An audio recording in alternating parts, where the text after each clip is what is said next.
All right, let's go straight across now to our correspondent, Patrick Fogg, joining us from Beijing. Patrick, the statement that has been now made by the American president is also indicative of how the U.S. is not willing to backtrack, further saying that China has not lived up to its commitments. But Beijing, of course, has placed the very same allegations on Washington.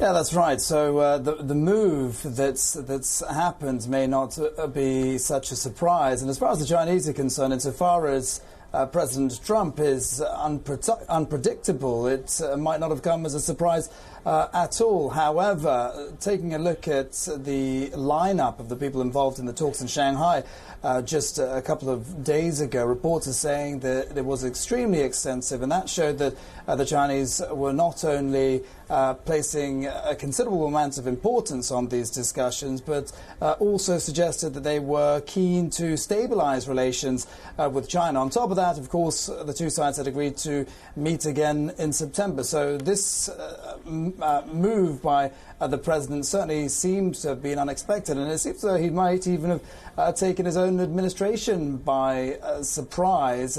Reports from Bloomberg say that Steve Mnuchin and Robert Lighthizer had asked if they could warn the Chinese that he was intending to place fresh tariffs on China, and he instructed them not to do so. And it was in a meeting at the Oval Office after they returned from Shanghai that he sent out that tweet. So by all accounts, it appears as though this was quite an unexpected move.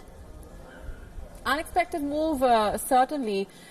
This also has been talked about in terms of the U.S.'s domestic politics. But Patrick, give us a better sense of what this economically means for Beijing coming at a time like this.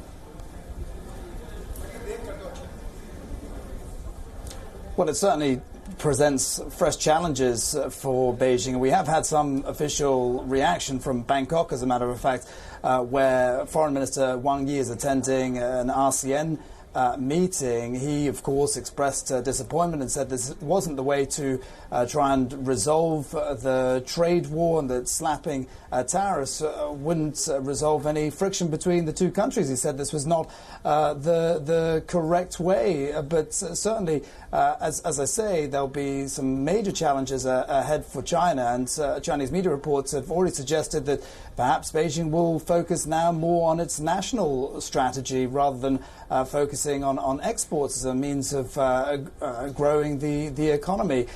We are also hearing reports, though, that some of the tax relief measures that China has taken is putting pressure on its ability to provide stimulus, though. So, as I say, there are some difficult matters that Beijing needs to consider and some challenges to overcome.